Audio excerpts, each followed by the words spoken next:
Hello everyone. આજે આપણે cell cycle and cell ડિવિઝનનો અભ્યાસ સમજીશું. ચેપ્ટરની અંદર આપણે કોષ ચક્ર અને કોષ વિભાજનનો અભ્યાસ સમજવાનો છે. આની અંદર કોષ વિભાજન એ કોષીય સ્તરે પ્રજનન જ છે. એટલે આ એક કોષ હોય એમાંથી તેના જેવા બે કોષો બનવાની જે પ્રક્રિયા છે એને કોષ વિભાજન કહેવામાં આવે છે. અને આ પ્રક્રિયા એ કોષીય સ્તરે પ્રજનન પણ કહેવામાં આવે છે, કારણ કે એક કોષમાંથી તેના જેવા જ બે કોષોનું સર્જન થાય છે. આ કોષીય સ્તરે પ્રજનન જ છે.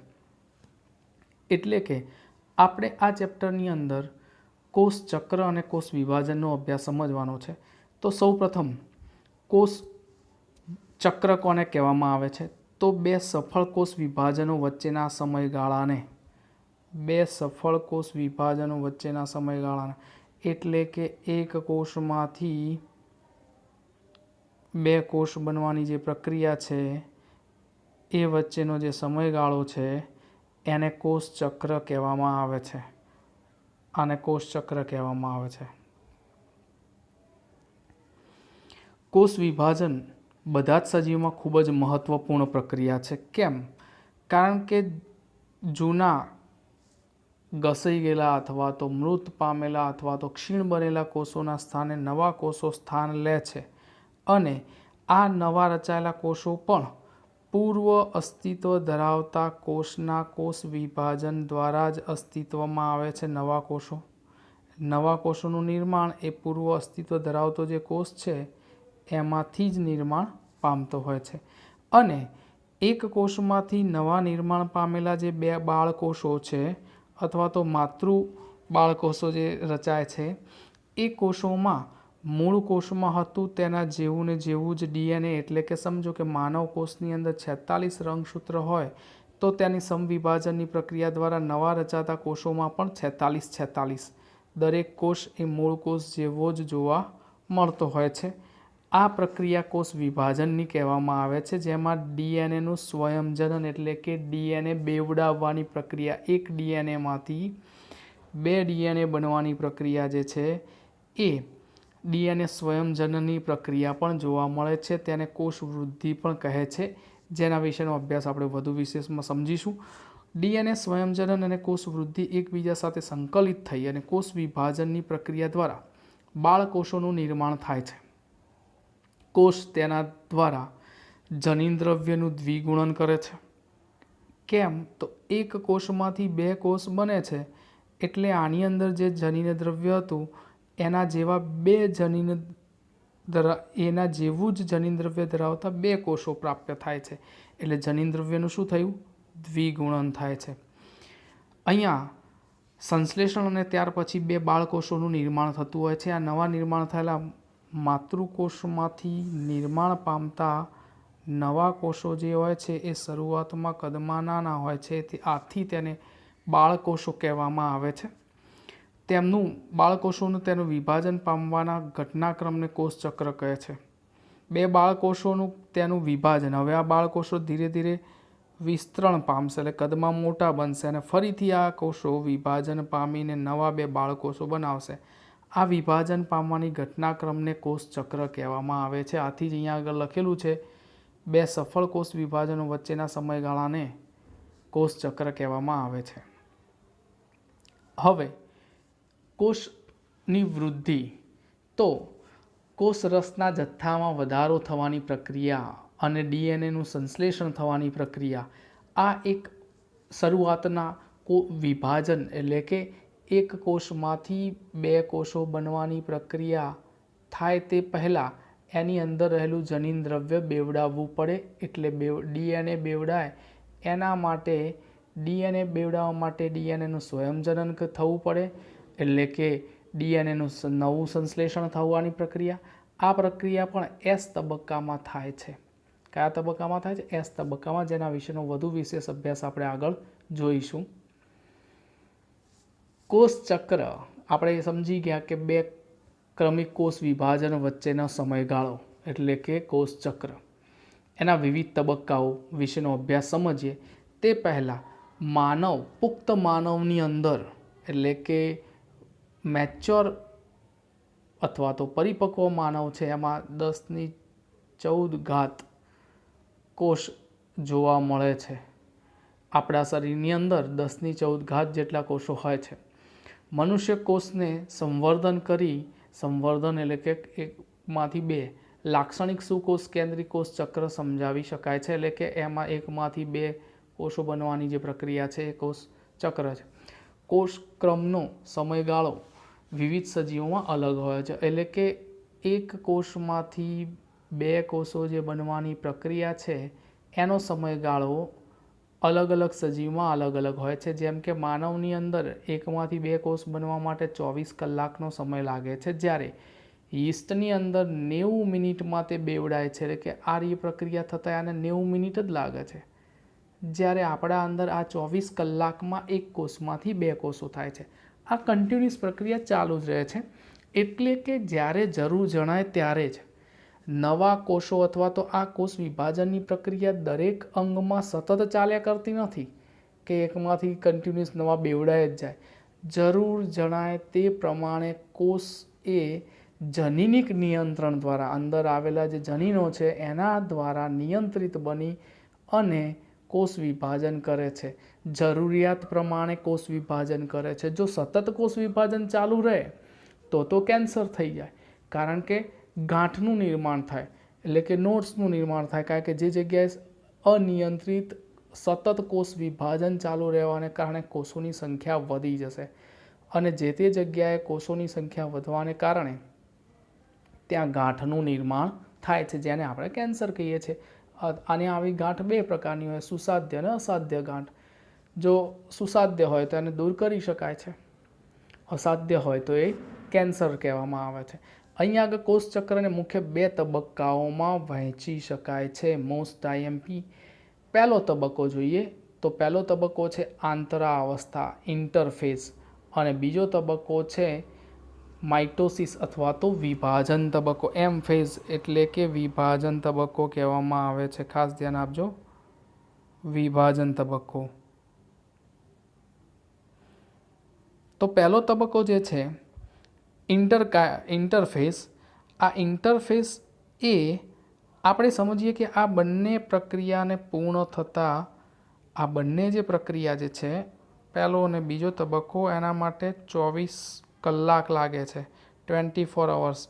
એમાંથી પહેલો તબક્કો પૂર્ણ થતાં 23 અવર્સ લાગે છે, જ્યારે બીજા તબક્કાને 1 અવર્સ લાગે છે. આમ બંને થઈને 24 અવર્સમાં કોષ વિભાજનની પ્રક્રિયા પૂર્ણ થતી હોય છે. તો અહીંયા આગળ એ પણ સમજી શકાય કે લાંબો સમયગાળો આંતરાવસ્થામાં અથવા તો ઇન્ટરફેઝમાં લાગતો હોય છે. આ લાંબો તબક્કો છે એ 95% સમય કોષચક્રનો 95% સમય એ આંતરાવસ્થામાં વ્યતીત થાય છે. ત્યારબાદ એમ તબક્કો એ 5% સમય જ લે છે. તો જો એના વિશેની માહિતી આપણે અહીંયા સમજી શકીએ. અહીં તમે જોઈ શકો છો કે આ આખી કોષચક્રની પ્રક્રિયા સમજાવી છે, જેની અંદર આ તબક્કો ગેપ 1 એટલે કે અવકાશ તબક્કો 1, પછી આ સંશ્લેષણ તબક્કો સિન્થેસિસ ફેઝ,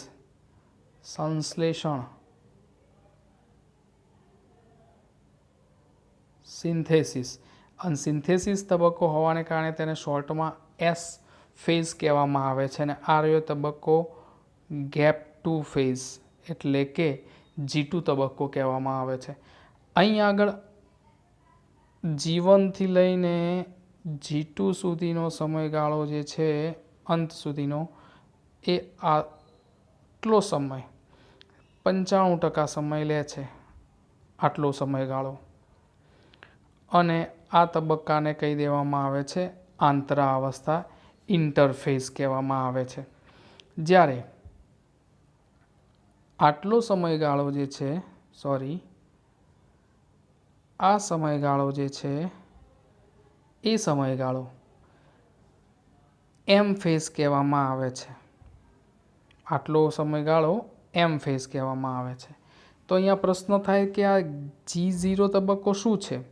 તો G0 તબક્કો એ જ્યારે એક વિભાજન અથવા તો એક ચક્ર પૂર્ણ થાય છે ત્યારબાદ કોષ વિભાજનની ક્ષમતા ગુમાવે, એટલે કે એક કોષમાંથી બે બાળકોષો બની ગયા. આ બે બાળકોષો એ હવે વિભાજન પામવાની જગ્યાએ વિભેદન એટલે શું? ડિફરન્શિએટ થવું, ચોક્કસ કાર્યમાં સંકળાઈ જાય અને વિભેદન પામી વિભાજન ક્ષમતા ગુમાવી દે ત્યારે એ આ તબક્કામાંથી અથવા તો આ ચક્રમાંથી બહાર નીકળી જાય છે આ બંને કોષો. બરાબર. પરંતુ કેટલાક કિસ્સાઓમાં વિભેદિત બનેલા કોષો ફરીથી પુનર્વિભેદનની પ્રક્રિયામાં સંકળાવવા આવે, એટલે કે જીવન ફેઝમાં પ્રવેશે તો ફરીથી તે પુનર્વિભેદિત થવાની પ્રક્રિયામાં આવશે. એટલે G0 તબક્કાને વિશ્રામી તબક્કો કહેવાય કે એ હવે વિભેદન નહીં કરે. કેટલાક વર્ધનશીલ પેશીના કોષો છે એ સતત પ્રક્રિયા ચાલુ રાખે, તો એની અંદર અહીંયા છેલ્લે નવા રચાયેલા બે કોષો છે એ ફરીથી પાછા તરત જ પ્રક્રિયામાં સંકળાવા લાગે અને આ ચક્ર આગળ વધે. એટલે કે જેમ માતૃકોષ હતો એનું વિભાજન થવાથી બે બાળકોષો રચાયા હતા, આ ફરીથી પરિપક્વ બનીને ફરીથી એ પ્રક્રિયા ચાલુ કરી અને ફરીથી વિભાજન પામવા લાગે, એટલે બીજી ફરીથી આ ચક્ર ફરીથી રિપીટ થવા લાગે અને પ્રક્રિયા કન્ટિન્યુ છે. આવું થવાની પ્રક્રિયા એ વર્ધનશીલ પેશી જે વનસ્પતિમાં અગ્રસ્ત અને જે અગ્રસ્ત વર્ધનશીલ પેશીને પાર્શ્વસ્થ વર્ધનશીલ પેશીઓ આવેલી છે તેના કોષો આ રીતે સતત વિભાજન પામ્યા કરે છે. પણ કેટલાક કોષો વિભેદન પામી જાય છે. ફરીથી રિપીટેશન કરું છું, કેટલાક કોષો વિભેદિત પામે છે અને હવે તે વિભાજનના ચક્રમાં આગળ વધતા નથી, તો એ G0 ફેઝ કહેવામાં આવે છે. પરંતુ આ વિભેદિત કોષો કેટલીક વખતે ફરીથી વિભાજન પામવાની ક્ષમતા કેળવે અને પાછા જીવન ફેઝમાં દાખલ થાય છે. તો એ G0 એ વિશ્રામી અવસ્થા કહેવાય કે એ દરમિયાન તે હવે આગળ વિભાજન કરશે નહીં, પણ G0માંથી પાછા એ જીવનમાં દાખલ થઈ શકતા હોય છે. તો આ G0 અવસ્થા જે વિશ્રામી અવસ્થા કહેવામાં આવે છે, જે એક ચક્ર એટલે કે એમ તબક્કો પૂર્ણ થઈ ગયા બાદ કોષો આગળ વિભાજન થતા નથી અને વિભેદન પામી શકે છે, વિભાજન ક્ષમતા ગુમાવી દે છે, તો એ G0. પણ ફરીથી પાછા એ વિભેદન થવા માટે પ્રક્રિયામાં સંકળાવવું હોય તો એમને ફરીથી જીવન ફેઝમાં દાખલ થવું પડતું હોય છે. તો અહીંયા આગળ આપણે નોંધપાત્ર બાબતમાં કોષચક્ર માનવમાં 24 કલાક લાગે છે, એની અંદરથી એમ તબક્કાને 1 કલાક જ સમય લાગે છે, જ્યારે બાકીનો 23 કલાક સમય એટલે કે આંતરાવસ્થા અથવા તો ઇન્ટરફેઝની અંદર 95% સમય વ્યતીત થતો હોય છે. એમ ફેઝ વિભાજન તબક્કો, એની અંદર સૌ પહેલાં કોષ કેન્દ્ર વિભાજન એટલે કેરિયોકાઇનેસિસની પ્રક્રિયા થાય છે. એટલે કે એમ ફેઝનો આપણે અભ્યાસ આગળ ભણીશું. જે બીજો તબક્કો છે, પહેલો તબક્કો આંતરાવસ્થા ઇન્ટરફેઝ, ત્યારબાદ એમ ફેઝમાં સૌપ્રથમ કોષ કેન્દ્રનું વિભાજન થાય છે એટલે કે કેરિયોકાઇનેસિસની પ્રક્રિયા થાય છે અને બે બાળકોષના નિર્માણ પહેલાં એક કોષ કેન્દ્ર વિભાજન થઈ ગયા બાદ કોષરસ વિભાજન થાય છે. એટલે હું અહીંયા આગળ તમને સમજૂતી આપું તો પહેલો તબક્કો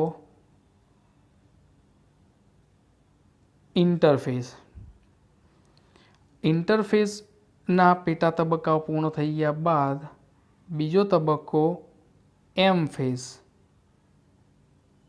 એમ ફેઝની અંદર બે પ્રક્રિયાઓ થાય. પહેલી પ્રક્રિયા થાય કોષ કેન્દ્ર વિભાજન અને પછી પ્રક્રિયા થાય કોષ રસ વિભાજન. પહેલી કઈ થાય? કોષ કેન્દ્ર. અને બીજી પ્રક્રિયા થાય કોષ રસ વિભાજન. કોષ કેન્દ્ર વિભાજન કેરિયોકાઇનેસિસ પૂર્ણ થઈ ગયા બાદ સાઇટોકાઇનેસિસની પ્રક્રિયા થાય છે. તો આપણે આ બંને પ્રક્રિયા એ એમ ફેઝની અંદર અભ્યાસ કરીશું. આંતરાવસ્થાની શરૂઆતમાં G0 અવસ્થા, જે અહીંયા આગળ લખવાનું રહી ગયું, વિશ્રામી અવસ્થા, આંતરાવસ્થાની પહેલા G0 અવસ્થા, જેને વિશ્રામી અથવા તો રેસ્ટિંગ પીરિયડ કહેવામાં આવે છે. આરામનો તબક્કો કયો છે? G0 તબક્કો છે. આ સમય દરમિયાન કોષ ક્રમિક કોષ વૃદ્ધિ અને DNA સ્વયંજનનમાંથી બાકાત થઈ જાય છે. એટલે કે હા, ખાસ ધ્યાન આપજો કે G0 તબક્કામાં એટલે કે વિશ્રામી અવસ્થામાં G0 અવસ્થામાં કોષમાં દૈહિક પ્રક્રિયા થતી હોય પણ વિભાજન માટે DNA સ્વયંજનન અથવા તો કોષીય વૃદ્ધિ અટકી જાય છે. એટલે તેને વિશ્રામી અવસ્થા કહ્યું છે. ફરીથી રિપીટ કરું છું, G0માં કોષની અંદરની દૈહિક પ્રક્રિયાઓ તો ચાલુ હોય, દૈહિક પ્રક્રિયા ચાલુ હોય છે, પરંતુ કોષ વૃદ્ધિ અને DNA સ્વયંજનનની પ્રક્રિયા બંધ હોય છે.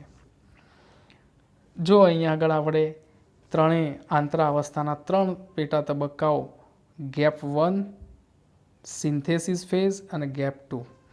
ગેપ 1ની અંદર શું થશે? તો તેને સેલ ગ્રોથ ફેઝ પણ કહેવામાં આવે છે. S તબક્કામાં સંશ્લેષણ થવું, નિર્માણ થવું, બનવું, DNAનું રેપ્લિકેશન થશે એટલે DNA સ્વયંજનન થશે. અને આ જ તબક્કામાં તારા કેન્દ્ર પણ બેવડાય છે. તારા કેન્દ્ર નામની અંગિકા પણ બેવડાય છે કે એકમાંથી 2 તારા કેન્દ્ર બની જાય છે. ખાસ ધ્યાન આપજો. તો 2 તારા કેન્દ્ર બેવડા બને છે. આ પ્રક્રિયા S તબક્કામાં થાય છે.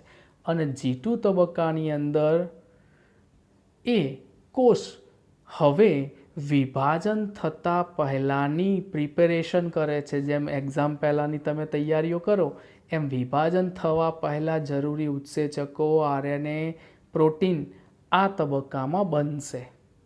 તો હવે આપણે આ ત્રણેય તબક્કાઓનો વારાફરતી અભ્યાસ સમજીએ, G1, S અને G2. સૌ પહેલાં આપણે G1 ફેઝનો અભ્યાસ સમજીશું. G1, S, G2નો ક્રમમાં G1 ફેઝ. G1 તબક્કામાં થતી ઘટનાઓની અંદર ગેપ 1 અથવા અવકાશ તબક્કો 1, આ તબક્કાની અંદર M ફેઝ પૂર્ણ થઈ ગયા બાદ ફરીથી નવું વિભાજન થવા માટે DNAના સંશ્લેષણ માટે પહેલાં મધ્યસ્થી ગાળો છે. ખાસ ધ્યાન આપજો, શું કહેવા માગે છે? M phase. એટલે કે તો જો અહીંયા M ફેઝ બતાવેલો છે. M ફેઝ પૂર્ણ થાય પછી કયો તબક્કો શરૂ થાય? ગેપ 1. એટલે તમને એમ થશે કે સાહેબ G2. હા, તો કેટલાક કોષોમાં G2 તબક્કો હોય છે. મેં વાત કરી કે જો વિભેદન પામી જાય તો એ G2 તબક્કામાં વિશ્રામી અવસ્થામાં રહે છે. પછી પાછા એમને વિભાજન થવું હોય તો G1 તબક્કામાં દાખલ થાય છે. એટલે અહીંયા G0 લખેલું છે, એ રેસ્ટિંગ લખેલું છે, આરામ કરે છે, પાછા એ G1માં દાખલ થઈ શકે છે. તો અહીંયા આગળ આ તબક્કામાં G1 તબક્કામાં શું થશે? તો G1 પછીનો તબક્કો કયો છે? S તબક્કો, સંશ્લેષણ તબક્કો. અહીંયા આગળ સંશ્લેષણ કરવાનું છે. તો સંશ્લેષણ કરવા માટે જરૂરી પ્રોટીન અને RNA કયા તબક્કામાં બનશે? S તબક્કામાં જે સંશ્લેષણ કરવાનું છે, જેમ કે કંઈ બનાવવાનું હોય તો એના પહેલાંની પ્રિપેરેશન તો જોઈએ ને, સીધું સામગ્રી. સીધું સામગ્રી ક્યાં બનશે? ગેપ 1 તબક્કાની અંદર, અવકાશ તબક્કા 1ની અંદર એ પ્રોટીન સંશ્લેષણ થશે, RNAનું સંશ્લેષણ થશે. અને આ તબક્કો એ M તબક્કા અને S તબક્કા વચ્ચેનો તબક્કો છે. હા, આ તબક્કાની અંદર DNAનું સંશ્લેષણ નહીં થાય. કેમ? કારણ કે સંશ્લેષણ તો S તબક્કામાં થવાનું છે.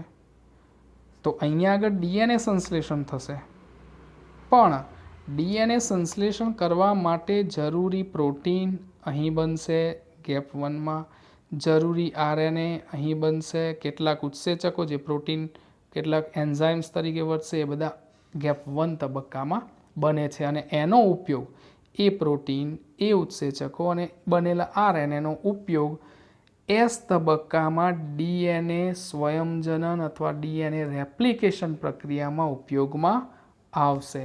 જેમ કે કોઈ પ્રસંગ હોય, એ પ્રસંગ પહેલાં પૂર્વ તૈયારીઓ માટે બધી સામગ્રી એકઠી કરવી પડે, એમ જીવન તબક્કાની અંદર એ બધી સામગ્રીઓ બને છે અને હવે આનો ઉપયોગ પ્રસંગના દિવસે, પ્રસંગ ક્યારે છે તો એસ તબક્કાની અંદર એ બધાનો ઉપયોગ થાય છે. કેમ પછી આ તબક્કામાં કોનું સંશ્લેષણ થશે? ડીએનએ પોતે, એટલે રાજા કોષનો મુખ્ય ઘટક કયો? ડીએનએ, જે માહિતી ધરાવે છે. તો ડીએનએ પોતે એનું સ્વયંજનન એટલે એના જેવો ને જેવો બીજો ડીએનએ બનવાની પ્રક્રિયા જે છે એ ડીએનએ સ્વયંજનન છે. તો એકમાંથી બે બનવાની પ્રક્રિયા જે છે એમ, એટલે ખુદ રાજાના પોતાના જ લગ્ન છે એ વખતે પોતે વ્યસ્ત હોય એટલે એ આ બધી માહિતી નહીં આપી શકે. એ માટે પૂર્વ તૈયારીઓ ક્યાં થઈ ગઈ? ગેપ 1માં થઈ ગઈ. તો એસ તબક્કામાં કોનું સંશ્લેષણ થશે? ડીએનએનું સંશ્લેષણ થશે. જ્યારે જીવન તબક્કામાં ડીએનએ બનવા માટે, ડીએનએ સ્વયંજનન માટેના જરૂરી પ્રોટીન, ઉત્સેચકો, આરએનએનું સંશ્લેષણ થાય છે. આ તબક્કાને વૃદ્ધિ તબક્કો પણ કહેવામાં આવે છે. આપણે આગળ લખેલું હતું, સતત વૃદ્ધિ કરે છે એટલે વૃદ્ધિ તબક્કો પણ કહેવામાં આવે છે. એસ તબક્કો, આ તબક્કાની અંદર ડીએનએ બેવડાય છે. અહીંયા ડીએનએની શરૂઆતની માત્રા 2C એટલે ક્રોમેટિડ, ડીએનએનો જે રંગસૂત્ર છે તેનો નાનો ઘટક, એટલે ક્રોમેટિડ ભેગા થઈને ક્રોમોઝોમ્સ રંગસૂત્ર બને છે. આપણે અગાઉ અભ્યાસ કરી ગયા કોષના ચેપ્ટરમાં, એટલે અહીંયા સી એટલે ક્રોમેટિડ કીધું છે. તો અહીંયા 2 ક્રોમેટિડ હોય તે વધીને 4C થાય છે, એટલે કે ક્રોમેટિડનું પ્રમાણ બેવડાઈ જાય છે. રંગસૂત્રોની સંખ્યા કોઈ પણ વધારો થતો નથી. રંગસૂત્રોની સંખ્યામાં વધારો નથી થતો, ધ્યાન આપજો. પણ રંગસૂત્રની અંદર આવેલું ક્રોમેટિડ દ્રવ્ય બેવડાઈ ગયું. હાલ રંગસૂત્રો આપણા કોષમાં, એક કોષમાં 46 છે તો 46 જ રહે છે, પણ તેની અંદર રહેલું ડીએનએ માંનું ક્રોમેટિડ દ્રવ્ય બેવડાઈ ગયું. હવે આપણે વાત સમજીએ તો જો જીવન અવસ્થામાં કોષ દ્વિતીયક અવસ્થા 2N રંગસૂત્રો ધરાવતું હોય તો પણ એસ અવસ્થાના અંતમાં તેની સંખ્યા 2N જ રહે છે. ધ્યાન આપજો, અહીંયા આગળ 46 રંગસૂત્ર હોય તો રંગસૂત્ર 46 જ રહે છે, એટલે કે ક્રોમોઝોમ્સ અથવા રંગસૂત્ર આ એક દર્શાવ્યું તો આવા કેટલા હશે? 46. પણ એની અંદર રહેલું ક્રોમેટિડ દ્રવ્ય ડબલ થઈ જાય છે, એટલે કે ક્રોમોઝોમ્સમાંનું રંગસૂત્રમાંનું દ્રવ્ય 2C માંથી 4C થઈ જશે. દ્રવ્ય વધે છે, રંગસૂત્રોની સંખ્યા વધતી નથી. રંગસૂત્રો 2N સ્વરૂપમાં એટલે કે 23 જોડ હોય તો એ 23 જોડ જ રહે છે, એટલે કે 46 જ રહે છે. જોડમાં કહો તો 23 જોડ અને સ્વતંત્ર રંગસૂત્ર 46 હોય છે. પ્રાણી અને અહીંયા આગળ હિસ્ટોન પ્રોટીનનું સંશ્લેષણ થાય છે. કયા અવસ્થામાં? એસ તબક્કામાં, સિન્થેસિસ ફેઝની અંદર.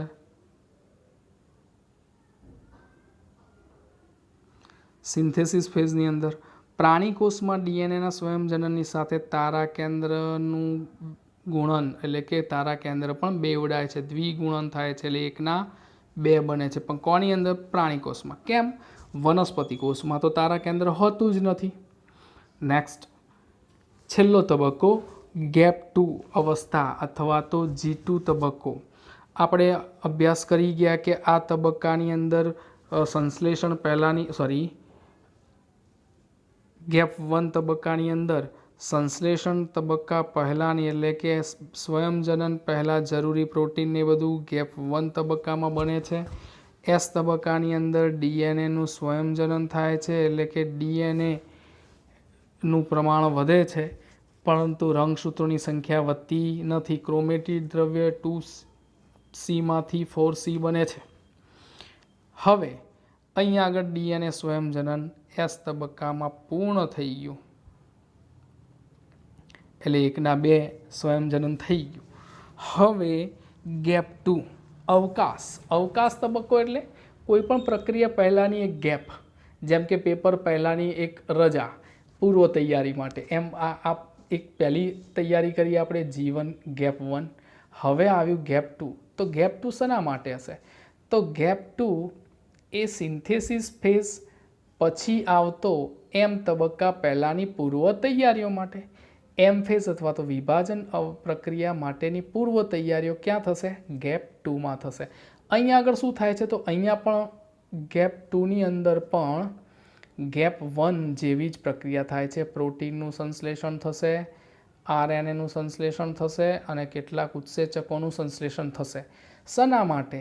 તો આમનો ઉપયોગ પછીનો તબક્કો વિભાજન તબક્કો અથવા તો માઇટોસિસ પ્રક્રિયા, સેલ ડિવિઝન પ્રક્રિયા માટેની પ્રક્રિયા માટે અથવા તો એમ તબક્કા માટે જરૂરી પ્રોટીન, આરએનએ અને એન્ઝાઇમ્સ એ ગેપ 2 તબક્કાની અંદર બને છે. ગેપ 2ની અંદર એમ તબક્કા અથવા તો વિભાજન તબક્કામાં જરૂરી હોય તેવા પ્રોટીનનું નિર્માણ થશે.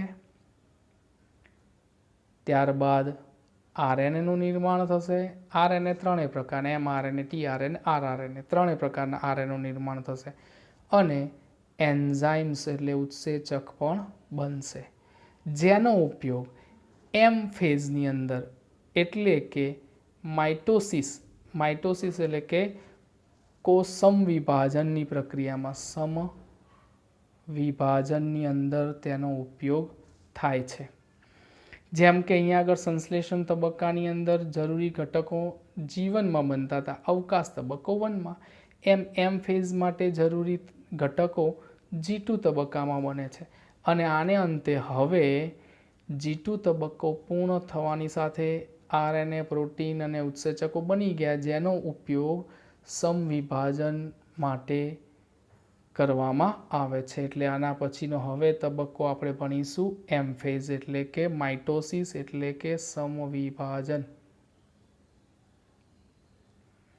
નો અભ્યાસ આપણે જોઈશું. તો અહીંયા સુધી આપણે જે અભ્યાસ કર્યો એ અહીંથી લઈને ગેપ 1 થી લઈને ગેપ 2 સુધીની જે પ્રક્રિયા ભણ્યા આપણે, આ સમગ્ર પ્રક્રિયા એ આંતરા અવસ્થા કહેવામાં, ઇન્ટરફેસ કહેવામાં આવે છે અને આ પ્રક્રિયા માટે માનવ કોષમાં લાગતો સમય 23 કલાક અથવા તો 95% સમય આમાં વ્યતીત થાય છે કોષચક્રનો. હવે આપણે વિભાજન તબક્કો એટલે કે 1 કલાકનો અભ્યાસ એટલે કે કોષ વિભાજન માટે થતો 1 કલાકનો અભ્યાસ બાકી રહ્યો, એમ ફેઝ બાકી રહ્યો, જેનો અભ્યાસ આપણે હવે નેક્સ્ટ લેક્ચરની અંદર જોઈશું.